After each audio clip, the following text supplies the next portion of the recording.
It's a bright Wednesday morning. Welcome to the AM show where we bring you sizzling analysis on an array of issues on the train of public discourse. My name is Kwesi Schandorf. Let's start off first with the news where Minority Leader Haruna Idrisu says the decision by Communications Minister Esla Owusu-Ekofo not to renew the September 30 deadline for the ongoing SIM card re-registration exercise is steeped in arrogance and contrary to law. Mrs. Owusu-Ekofo says SIM cards of unregistered users will be totally blocked after the said deadline. The regulator, NCA, has also announced a raft of punitive measures to push persons who are yet to register to do so. Parliamentary correspondent Kwesi Santi has the rest of the story.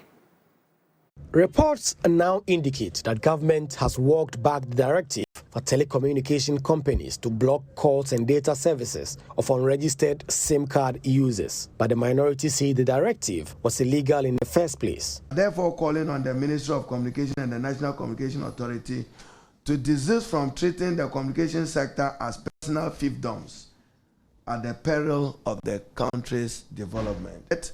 We do not think that the NCA have the power and authority under the 1992 Constitution to curtail fundamental rights with those mere directives that they have given. The story is told even of a refugee who wants to get registered onto a Ghana card. When he goes, they are charging him as a normal foreigner. Let them be told that there is a distinction between a refugee in Ghana and a foreigner living in Ghana, and that we will not sit aloof whilst they encroach the privacy of communication, guaranteed rights of Ghanaians in the name of SIM registration. Use of communication services, what is obtaining now is an unnecessary request for registration, re-registration, multiple registration of SIMs for contrived reasons. And I emphasize that registration, re-registration, then we end up with a blockade. They are simply punishing Ghanaians over their own failures and inability to synchronize data between the National Identification Authority and mobile operators in Ghana. That punishment on the Ghanaian citizen remains unjustified. Minority Leader Haruna Idrisu also says government's charge of 5 cedis for persons intending to use a self-service app is illegal. Now I understand that they are charging fees. Who approved those fees? And I'm aware that the state is funding the National Identification Authority, and a number of releases have been made to the National Identification Authority. How do we reconcile the income they are making against the state sponsorship of that activity, against demanding value for money in the execution of a national ID card system? It is a view of the minority that the NCA is acting ultra-virus in curtailing the exercise and enjoyment of the right to privacy of communication. And as I emphasize, the government is proceeding erroneously as if every Ghanaian has a Ghana card. It is not the case. Meanwhile, the minority say they will not back down on their support for a class action against government. According to Deputy Ranking Member on the Communications Committee, Sam George, this is the only way government will back down. By the NTA is without prejudice to the September 30th deadline. So the September 30th deadline threat of blocking all unregistered SIM cards still holds. And even in the period that the SIM cards were blocked last week, persons suffered damages. And those damages are what we're seeking to claim for on behalf of our constituents using the class action suit. So we will still proceed irrespective of what is done. Government has not revised the deadline for the SIM card re-registration exercise, which ends at the end of September 2022. Whilst a number of Ghanaians are still yet to get their Ghana card, it remains to be seen if the minister will grant another extension. For JoyNews, Kwesi Santi, Accra. Let's now turn our attention to the northeast region, where some farmers living along the wide Voto are asking for assistance to salvage their food crops following the spillage of the Bagre Dam by Burkina Faso. According to the farmers. Damage to their farm produce will worsen their already poor living conditions. The dam was opened on September 1 and is expected to coincide with heavy rains. This will cause massive floods across some 185 communities and affect an estimated 200 people in the northern part of the country. Correspondent Ilyasu Tanko has more in this report. Hassan and his brother are among the dozens of local farmers in this community who have inherited farmlands within the buffer zones of the White Volta River and the flowway of the Bagre Dam from Burkina Faso. The farmlands here are fertile, however, not conducive for cultivation during the rainy season when the spillage of the dam often occurs. During this period every year, farmers are compelled to harvest their crops in their immature state. When they open the water like this, at times our farm inputs, everything will go away and leave us. And more to the point, it brings disaster to us. So when we are in it, fighting to get our foodstuffs, maybe some of them will lose their life through that. So because of that, it disturbs us too much. So we are building to any government or any NGO who can come and assist us to get canoes or anything that can help us. When the water comes like this, we can be able to convey our things before the water comes and take over the land. As part of the preparations to move to the higher grounds, some farmers whose farmlands are submerged already are risking their lives using old canoes trying to harvest their drowning crops. They are calling on the National Disaster Management Organization to deploy canoes to help them harvest their crops. If the water comes and we are going to harvest our maize, we don't have plenty boats here. Some go inside the water, maybe snake day, and then the small insects, they are all affecting. Somebody can get snake bites, and maybe if he didn't get that, he would die because of it. The National Disaster Management Organization has since arrived in the region and activated its flood response exercise codenamed Operation Thunderbolt. The Director General, Eric Nana Ajiman Prempe, led the stakeholders dialogue at Nalirgu on how to coordinate the floods that could occur as a result of the spillage. Already some communities have been affected. They are cut off already. The water is now coming. Let me give you this information. For the first time in the history, the flow of the water, the rate is very high. Today, the water is coming at 672 million gallons per hour. The Director General repeated the notice for all those carrying out activities along the riverbanks to immediately stop and evacuate. Let us all encourage our people to harvest their crops, those on the banks. Let us also advise them, those who have livestock, to get them to a safer place so that at the end of the day, the water will not wash them. He said NADMO will continue to provide technical and relief support to the people affected by this annual occurrence, while urging the residents to pray so that the government could get finances to continue with the construction of the Pualugu multipurpose dam project. This is a project we should all pray that government get finances to complete it and it will help us. And this is a long-term solution to the Bagre Dam spillage. Until then, the twin annual occurrence caused by the spillage of the dam and the torrential seasonal rains will continue to wreak havoc on the lives and livelihoods of poor farmers in the north of the country. For Joy News, Ilyasu Tanko, Wale Wale. Now, to our earlier story, the spillage of the dam would actually affect 200,000 people. Now, some residents of Kwame Danso in the Sydney West District of the Bono East region want government to compel the contractor working on the Atebubu-Kwame Danso stretch to return to site. The 34-kilometer road was awarded to contract in 2020, with the contractor expected to complete work within 18 months. More than 6 months after the set date, only 30% of the road has been tarred and the contractor has left the site. And Asabet now reports. The main highway linking Kwame Danso, the capital of the Sydney West District, to Atebubu appears to be the most talked about road in the Bono East region. The poor state of the road continues to be the major challenge confronting the people of the area, as the situation has adversely affected the socio-economic advancement of the place.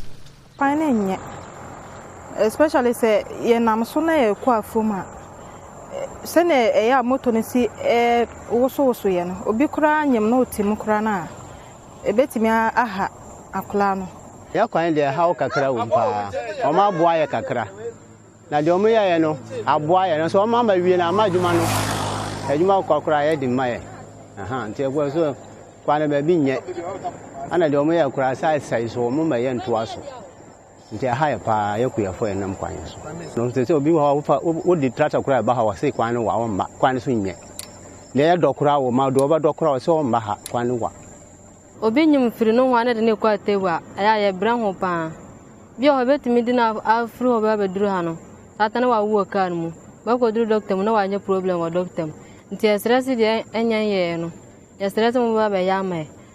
So this is the Atebubu-Kwame Danso road. It is a 34-kilometer stretch.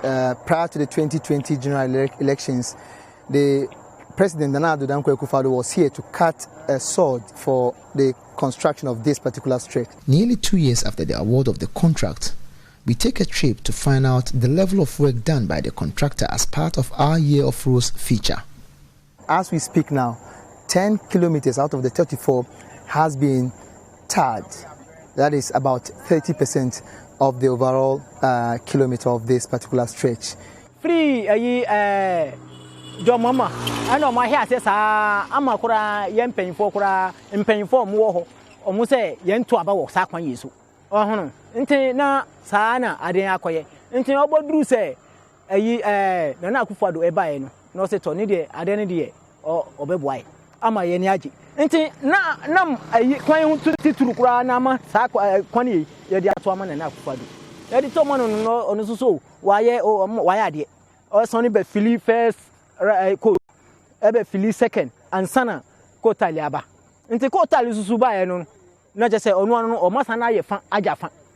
The people here are excited that work has been done. At least 1/3 of the work has been done, but the remaining 2/3 still in its deplorable nature. Na de mo yenzo mo ya de pa mo ma ye ni age muduru so anu anu se wo ko unjina boy mi na mu ye hwe ti de mo ye de ya ni age ho pa ade be de nka ni age because when ba de boy pa the motor king kura ba ti me ba first ye fa motor ba ti me hwia so kwan it say they asusu so ba bi nya no. They are appealing to government to come to their aid by ensuring that the contract shall return to site to ensure that this stretch is completed. Aban de aja ombe boy moi ahomo bro aya ohunu ye fitiase no aya odi here sem fitiase no yesre no da sa ahomo bro no ombe to asomai na je se ontiminsi nya sa ye hunu amane na first na enye kra ba se mo aduma be ye say na dia kana mom yesre mo ambe enye maye. Bono East Regional Minister Kwesi, who referred to the route as a critical road, says even though some work has been done, critical attention needs to be given to the stretch to ensure that it is completed on time. Government after government since 1992 have awarded, re-awarded this project, this road project. With the coming into the office of Nana Addo Akufo-Addo, this project has been awarded, and today about 30% of it has been completed. It's a very critical road here, from Atebubu-Kwame Danso and to Kaji.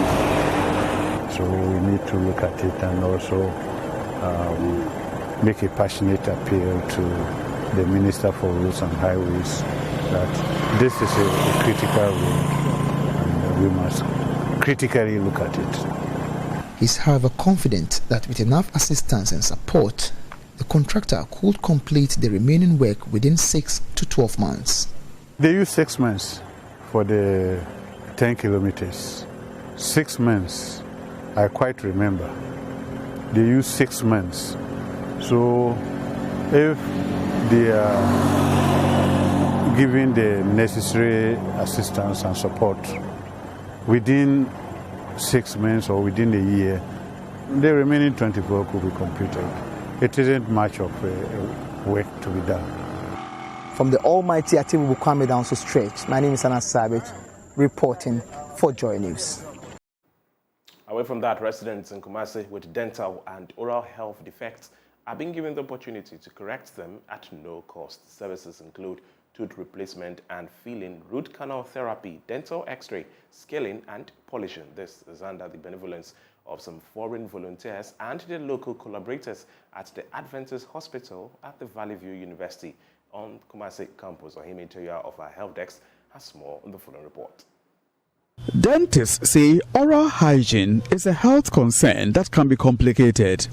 The Adventist Hospital at the Valley View University says the 2-week outreach program is to help meet the dental health needs of the public. The event, which is coinciding with the official opening of the Shupo Dental Unit of the Adventist Hospital at Odium, will see similar services being provided at SDA hospitals at Asamai, Namo, Kwadaso and Techimai. The VVU Dental Clinic is one-stop dental facility with 5 dental theater suites faced with modern equipment. Equipped with dental x-ray, patients accessing corrective therapy are assured of digital but panoramic dental scanning of both upper and lower jaw. According to dental surgeon Dr. Samuel Mafu Ansa, who is in charge of the dental clinic, all complications associated with dental care would be corrected during the exercise. We do teeth replacements. With the teeth replacement, both the removable and the fixed, we do it here. Fixed prosthesis, we do it here.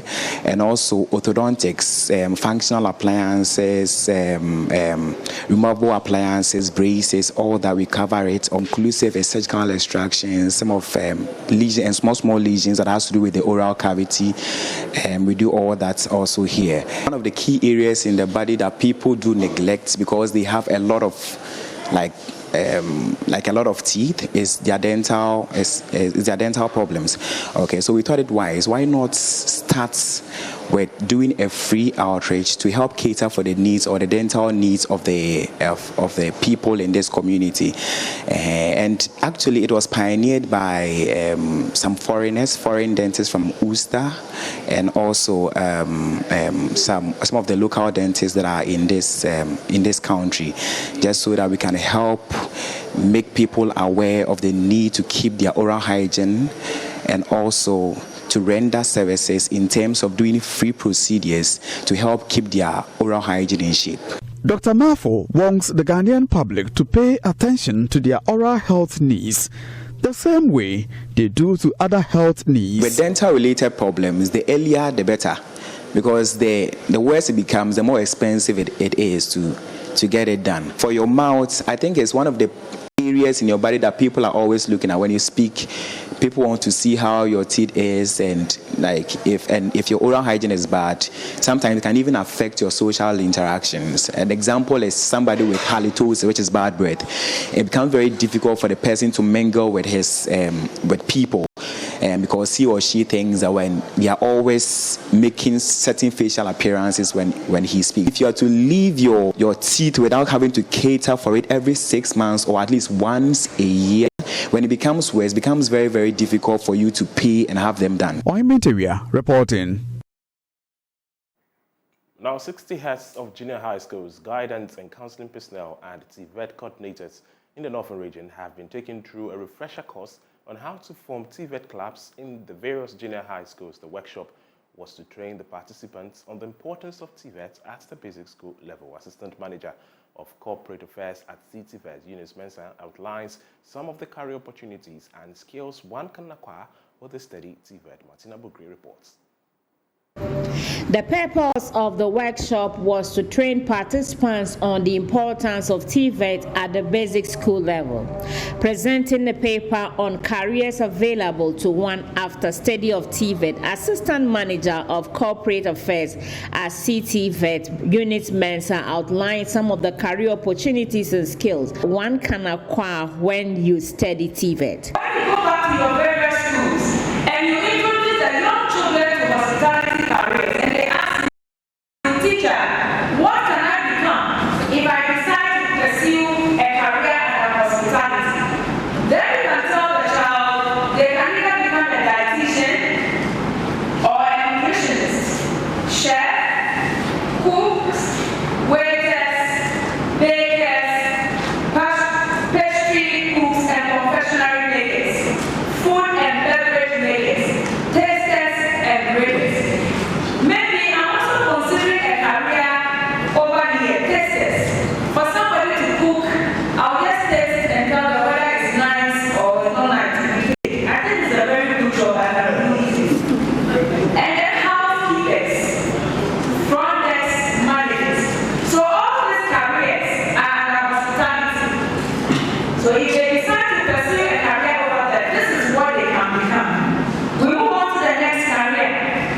Speaking on the We North project being implemented by the Aliena Foundation, Community Relations Coordinator of the project, Noella Kabora, said the We North project seeks to equip women with technical skills to make them competitive in trades perceived to be male-dominated. We provide practical opportunities for industrial trades training and basic skills in programming in order to go or to help them participate in the industry in northern Ghana.